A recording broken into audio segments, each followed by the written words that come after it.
Hello, ito yung gagawin nating activity. Bago tayo mag-start ng character animation, ito yung IK handle. Ito yung final output or finished product.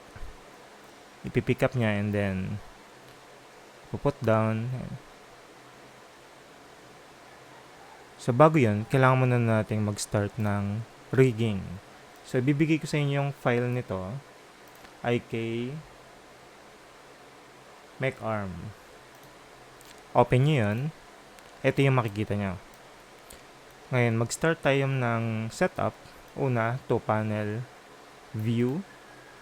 Ayan. Itong unang view, gagawin nating hypergraph. And then, yung view, frame all. Para makita natin itong mga parts ng animation. Ito naman, gagawin nating side view. Panel, orthographic, and then side view. And then, gagawin nating wireframe number 4. Or ito, itong nandito. Ayan. So, una natin gagawin, gagawa tayo ng buto. So, make sure na naka-rigging itong drop down nyo dito. And then, dito sa skeleton, create joint. I-reset muna natin to. Tapos, magkikreate na tayo ng joint. So, i-click ko to. Una dito sa base. Taas dito. Click ko ito. And then, last one dito. So, 1, 2, 3, 4. And then, hit enter. Yan na. Naka-create na tayo ng buto. Next step, ipe-parent natin itong mga to. Itong arm end, ipe-parent ko sa joint 4. So, sinelect itong arm end, shift select itong joint 4, and then letter P, parent. Andito yun sa edit, ito, parent. So, napunta siya dun sa ilalim. Yung arm end, napunta sa ilalim ng joint 4. Next, itong pin 3, shift select joint 3, and then letter P, parent. Napunta siya sa ilalim. Si pin 2 naman, shift select joint 2, parent. And then last one, pin 1, shift select joint 1, and then parent. Ayan. So, naka-parent na yung mga parts sa joint. Next, ang gagawin natin, lalagyan ng constraint. Pero dapat itong joint, i-parent ko muna dun sa swivel. So, itong joint 1, ipa-parent ko dito sa swivel. So, naka-click yung joint 1, shift-click si swivel base, and then parent. Ayan.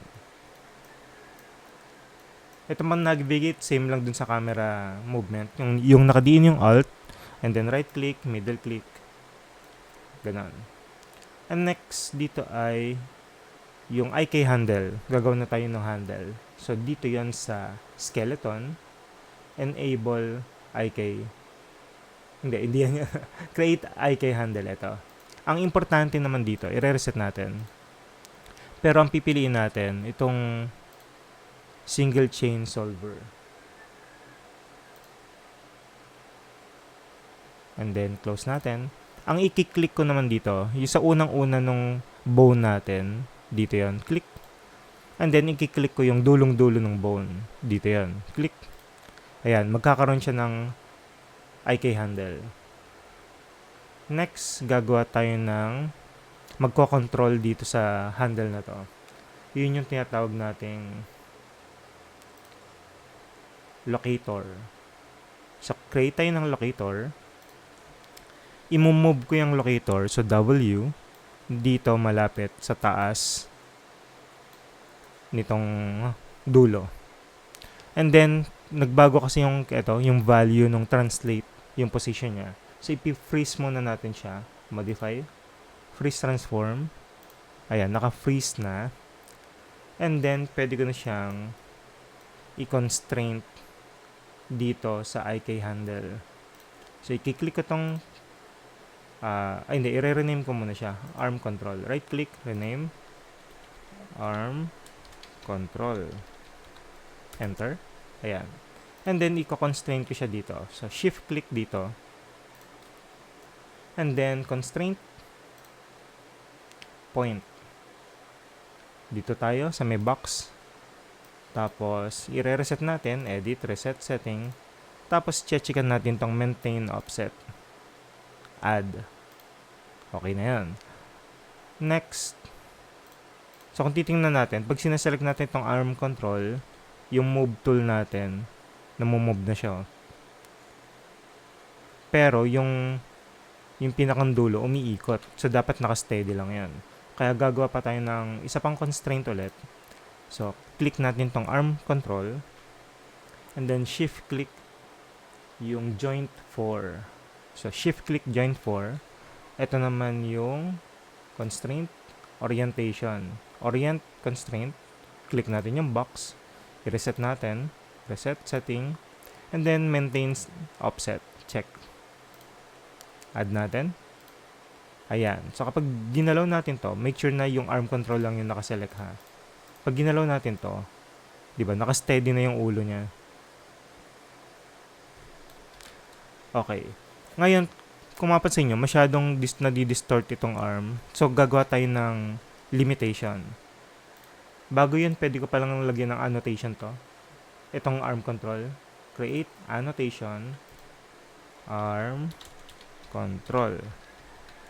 Okay. Para may pangalan siya dito sa sa view natin. Pero ang kokontrolin nyo itong mismong locator ha. Okay. Ililimit na natin yung movement niya. So, pupunta tayo sa attribute editor. And then, arm control. Ito yon. Meron ditong limit info. Tapos, ito yung limit minimum tsaka maximum. Sa minimum, check natin yan. Gawin nating -13. Enter. Ito rin, -13. Enter. Dito naman sa kabila, sa maximum, 1 lang dito, tapos 10 siguro dito. Enter.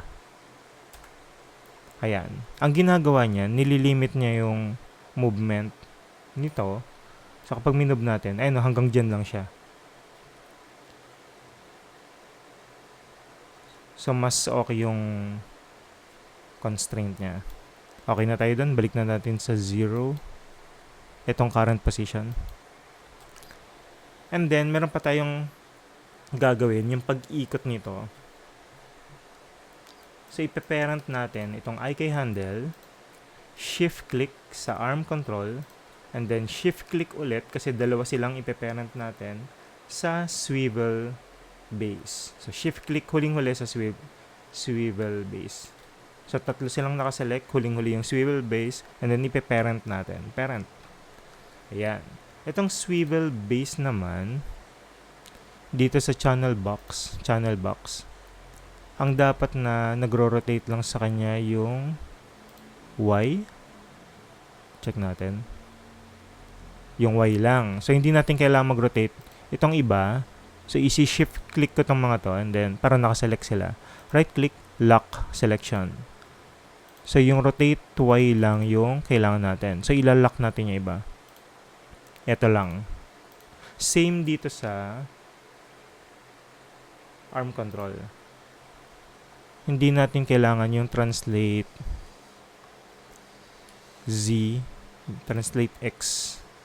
Ano ba yung gumagalaw dito? Tama. Translate X, hindi natin kailangan. So, ilalock natin yan. Lock selected. Okay. Kahit itong iba hindi natin kailangan. So, ilalock na lang din natin yan. Okay. Okay na. Ready na siya for animation. Pwede ko na i-close to. Yung parenting pa. Palitan na natin ito ng perspective.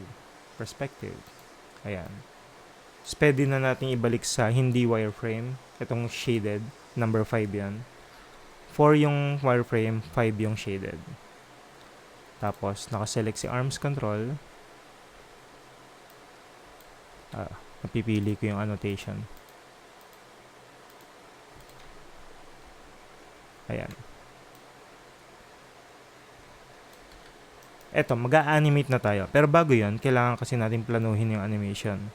Yung isa, yung dapat ma-magnet siya dito. Tapos, dapat mag-set siya dito. Ito na yung part 2 ng activity na to.